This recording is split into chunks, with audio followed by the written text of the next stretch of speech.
المشاهدون الأكارم، سعدتم مساء أينما كنتم بكل خير. نشرة الأخبار نقدمها لكم من الفضائية الإريترية، نستهلها كالعادة بأهم وأبرز العناوين.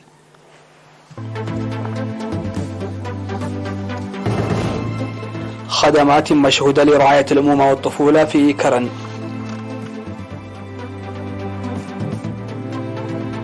جهود حثيث لتحسين الكفاءة التعليمية.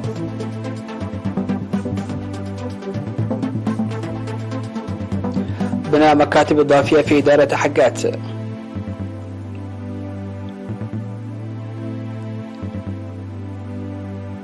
وزراء دفاع روسيا وتركيا وسوريا وقادة المخابرات يلتقون في موسكو. معطل 10 أشخاص إثر حريق ضخم اندلع في فندق بكمبوديا.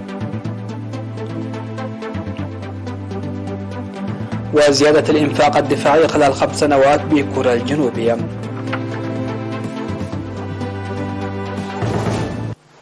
أهلا بكم إلى تفاصيل النشرة. تشهد مدينة كرن أنشطة صحية ناجعة لرعاية الأمومة والطفولة والإنجاب الصحي للأسر إلى جانب الخدمات الصحية المنتظمة. وأوضحت الممرضة زمام ماتيوس أن المتابعة للإنجاب الصحي ورعاية الأمومة والطفولة متابعة الأوضاع الصحية لحوالي 3000 حامل عام 2022 وتقديم الناموسيات لهن وتقديم التوعية حول الإنجاب الصحي لحوالي 11,000 امرأة. وذكر تقديم التطعيم ضد مرض التيتانوس ل 4500 امرأة والتطعيم ضد سرطان عنق الرحم لحوالي 2000 امرأة والتطعيم ضد مختلف الأمراض لأكثر من 14,000 طفل في العيادة والتوجه إلى المدارس. وعرب متلقو الخدمات عن الارتياح للخدمات الصحية المقدمة. وناشدت الممرضة زمام لحل نقص سيارات الإسعاف لمساعدة الحوامل البعيدات من المدينة في مناطق بامبي وعونا وفافدا وعرب سراء أثناء الولادة.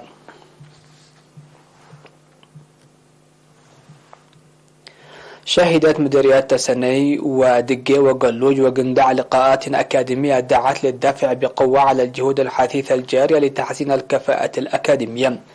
وطلب اللقاء المنعقد في منطقة فانكو لإيجاد حلول لقلة مشاركة الطلاب في المرحلة المتوسطة وخلق بيئة مناسبة للارتقاء بالمدرسة المتوسطة الكائنة في إحدى الضواحي إلى المرحلة الثانوية، وعلى مدراء الضواحي والآباء القيام بأعمال جادة لإنجاح برنامج عريوت.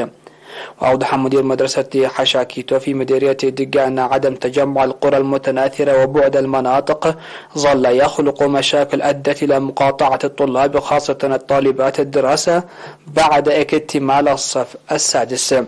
وقدمت دعوة للطلاب في اللقاءات التي انتظمت في 16 ضاحية في مديرية قلوج لمواصلة تعليمهم وعدم الانجرار وراء المصالح الآنية مستفيدين من الفرص التعليمية المتاحة لهم.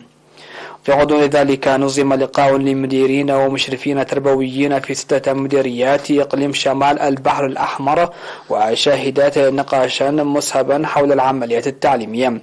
وتوصل إلى تفاهم للعمل بقوة من أجل الرقي بمشاركة الناس في مائدة التعليم وتعزيز نجاحات برنامج محو الأمية.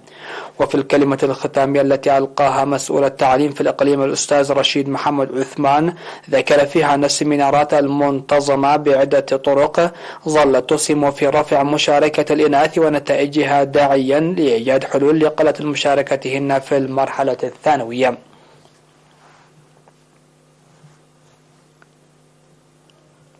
أفاد مدير مدينة حقات بنيابة الأستاذ تسفاي صقاي بناء مكاتب إضافية وسور في مبنى الإدارة بتكلفة أكثر من 3,100,000 نافة لحل ضيق المكاتب.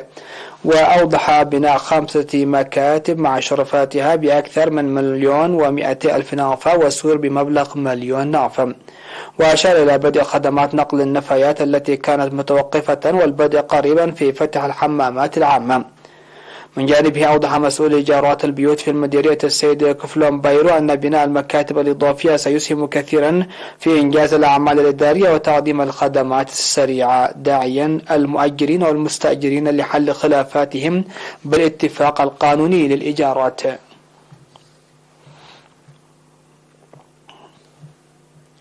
تقدم عيادة عدردة في مديرية غردات خدمات صحية ناجعة للحوامل والأطفال إضافة إلى الخدمات الصحية. وأوضح مسؤول العيادة الممرض أبو بكر أحمد أن العيادة تقدم خدمات صحية منتظمة وأساسية وكذلك متابعة الحوامل والأطفال. وتقدم العيادة الخدمات المواطنين القادمين من منطقتي كرشملة وعلباني في مديرية دقة وفي مناطق حشاي وعد فاكاي وبادوب وعد محمود بمديرية حاجات. وأن التوعيات المكثفة المنتظمة ظلت تسهم بفعالية في السيطرة على الأمراض المعدية.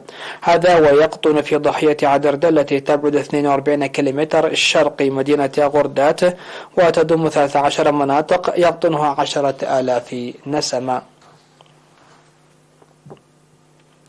قام أعضاء مستشفى حليبة المرجعي في أسمرة بحملة نظافة داخل المستشفى يوم 24 من ديسمبر. وأوضح مسؤول الإدارة والمالية في المستشفى السيد دبساي حيلوم أن النظافة أساس الصحة وأن الحملة التي قاموا بها لها إسهام كبير لنظافة المستشفى. ودعا المرضى ومرافقهم للاهتمام بالنظافة ومشاركة الأعضاء في أجلة النظافة التي تنظم كل شهر. وذكر المشاركون في نفير النظافة أن البرنامج جزء من جهود درء الأمراض الناجمة عن نقص النظافة. وكانت حملة نظافة مماثلة قد نظمت الشهر الماضي في مستشفى أروتا. نشرتنا لا زالت مستمرة من الفضائية الإرترية لكن بعد الفاصل.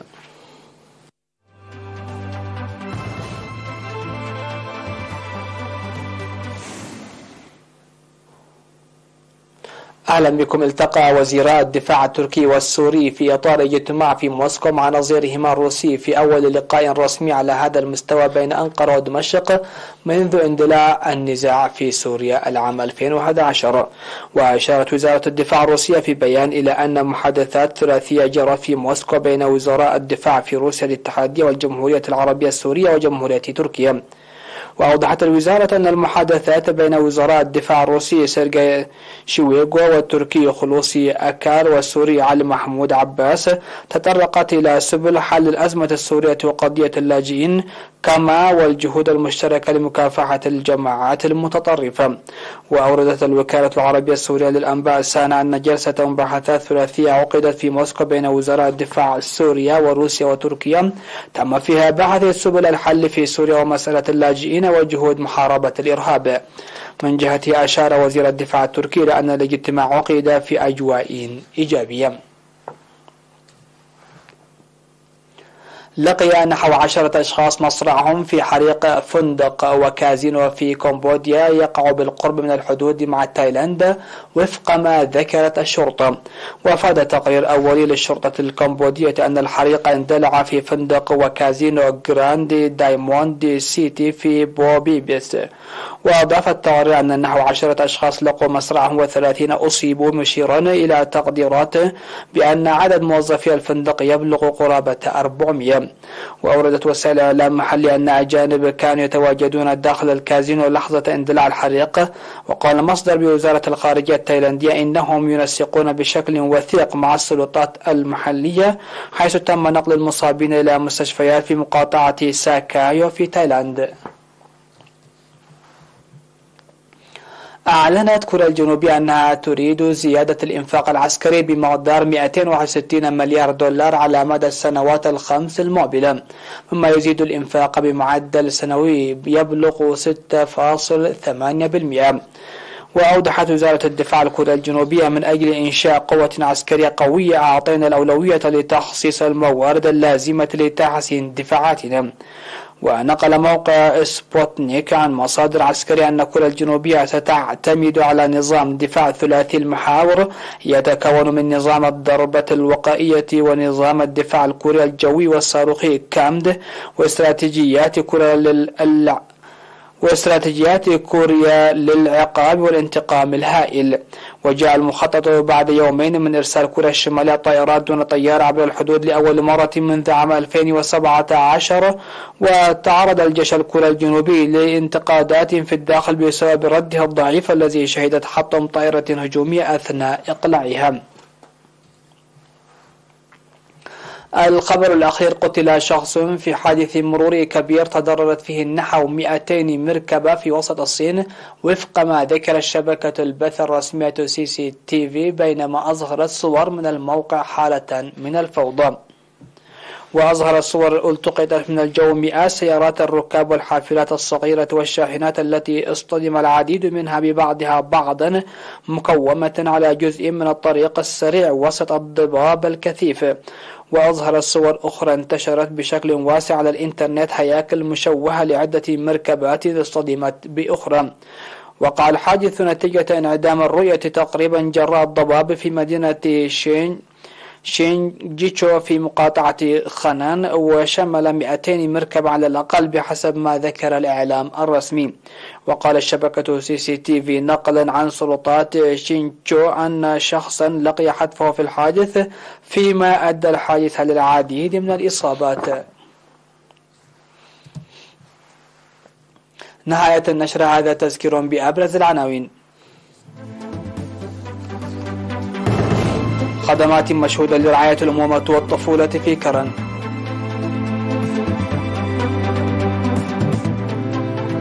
جهود حثيثة لتحسين الكفاءة التعليمية.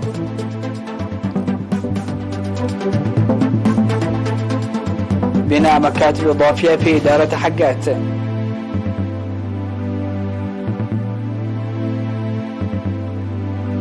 وزراء دفاع روسيا وتركيا وسوريا وقادة المخابرات يلتقون في موسكو. معطل 10 أشخاص إثر حريق ضخم اندلع في فندق بكمبوديا. زيادة الإنفاق الدفاعي خلال 5 سنوات بكوريا الجنوبية. سادتي سيداتي، هكذا نكون قد وصلنا وإياكم إلى نهاية نشرتنا لهذه الفترة المسائية. شكرا لحسن الاستماع والمتابعة، والسلام عليكم ورحمة الله.